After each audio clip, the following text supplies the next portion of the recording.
Hijrah secara totalitas dari kemaksiatan menuju kepada ketaatan. Saudaraku, hijrah satu kata yang sangat indah. Satu kalimat untuk mengungkapkan makna kembali dan perbaikan. Kembalinya seorang hamba kepada Rabb-nya dalam ketaatan. Allah Azza wa Jalla berfirman. 45. Orang-orang yang beriman, berhijrah dan berjihad di jalan Allah dengan harta dan diri mereka, adalah lebih tinggi derajatnya di sisi Allah, dan itulah orang-orang yang mendapat kemenangan. Quran Surat At-Taubah 20. Dalam Al-Quran tidak kurang dari 31 kata yang berasal dari kata garis bawah hajara garis bawah atau garis bawah hijrah. Garis bawah dari jumlah itu tidak kurang dari 6 ayat yang menyebutkan kata garis bawah hajaru garis bawah orang-orang yang berhijrah, bergandengan dengan kata garis bawah amanu garis bawah orang-orang yang beriman, dan garis bawah jahadu garis bawah orang-orang yang berjihad. Ayat yang dikutip di atas adalah salah satunya. Belum lagi kata garis bawah hajaru garis bawah diiringi dengan kata garis bawah filah garis bawah karena Allah, atau garis bawah fisabilillah garis bawah di jalan Allah. Ini berarti betapa erat kaitan hijrah dengan iman. Hijrah sama sekali berbeda dengan migrasi. Hijrah adalah terminologi khas Islam yang landasannya iman kepada Allah Azza wa Jalla. Jadi hijrah menjadi tolok ukur keimanan seseorang. Orang yang benar-benar beriman tentu tidak akan merasa berat melakukan hijrah.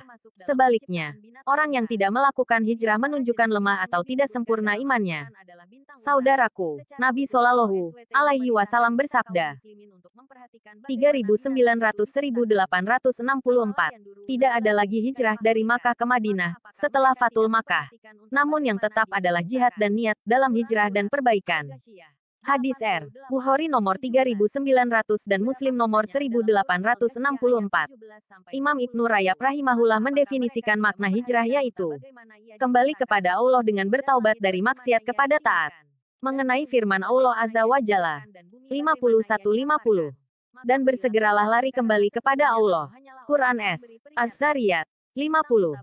Imam Ibnu Qayyim rahimahullah menjelaskan dalam kitabnya, garis bawah Risalah Tabukiyah, garis bawah, bahwa hijrah ada dua bentuk, hijrah badan fisik dan hati. Terutama hijrah hati, hijrah kepada Allah Azza wa Jalla dan Rasul-Nya terkait dua hal. Garis bawah min garis bawah, dari, dan ila kepada. Konsekuensi dari hijrah kepada Allah Azza wa Jalla adalah totalitas, yakni mengalihkan semua, kecintaan, ibadah, takut, harap, tawakal, doa, dan ketundukan dari selain Allah Azza wa Jalla kepada Allah Azza wa Jalla semata. Hijrah pada Rasul-Nya adalah kesediaan mengikuti sunnah Rasul-Nya secara totalitas. Meskipun hal ini menjadikan orang yang meniti jalan ini dianggap asing dan tidak populer. Secara makna hijrah dapat dimaknai meninggalkan atau berubah menuju yang lebih baik, atau berpindah dari yang buruk kepada hal yang lebih baik. Sebagaimana Allah Azza wa Jalla berfirman 73:10. Dan bersabarlah terhadap ucapan mereka yang menyakitkan dan hindari, tinggalkan mereka dengan cara menghindar, meninggalkannya dengan baik. Quran Surat Al-Muzammil 10. Sebagai titik awal perubahan, mendapat hidayah. Baik hidayah taufik dan hidayah bayan. Hidayah untuk mengenal Islam. Dan hidayah saat sudah di dalam Islam tentu hal ini mengharuskan sebuah konsekuensi. Apa konsekuensi sebuah hijrah? Allah Azza wa Jalla berfirman menjelaskan. 395. Maka, orang-orang yang berhijrah dan diusir dikeluarkan paksa dari kampung halamannya, yang disakiti di jalanku, sampai dalam tahapan berperang yang konsekuensinya, memerangi atau diperangi. Pasti aku hapuskan darinya kesalahan-kesalahannya. Dan pasti aku masukkan mereka ke surga yang di dalamnya ada sungai-sungai, sebagian sebuah anugerah di sisi Allah, dan Allah pada sisinya ada pahala yang baik. Quran Surat Ali Imran 195. Imam Abu Fida Ibnu Katsir rahimahullah berkata, diriwayatkan dari Ummu Salamah radhiyallahu anha, beliau bertanya kepada Nabi Shallallahu Alaihi Wasallam, ya Rasulullah, kami tidak mendengar Allah menyebut kaum wanita dalam hijrah. Maka Allah menurunkan ayat ini, Surah Ali Imran 195. Beliau melanjutkan, yakni orang yang meninggalkan kampung yang penuh kesyirikan, mendatangi kampung yang penuh keimanan, di mana karenanya mereka berpisah meninggalkan orang-orang yang dicintai, saudara, paman, dan tetangga. Yakni, mereka adalah orang yang dipersempit oleh orang-orang musyrik dengan cara disakiti sehingga mendorong mereka pergi, hijrah, dari tengah-tengah mereka, kaum yang zalim itu. Kesalahan mereka orang beriman itu di mata orang musyrik itu hanya karena mereka beriman kepada Allah semata. Lihat tafsir Quranul Azim, surah 3/195. Saudaraku, berkata Imam Abdurrahman bin Nasir bin Abdillah As-Sadi rahimahullah mengenai ayat di atas, mereka menyatukan antara keimanan, hijrah, dan meninggalkan hal-hal yang dicintai berupa negeri dan harta, serta keluarga untuk mencari keridhaan Rabb-Nya, dan mereka berjihad di jalannya. Lihat Taisir Karimir Rahman fi Tafsir Kalami Manan surah 3/195.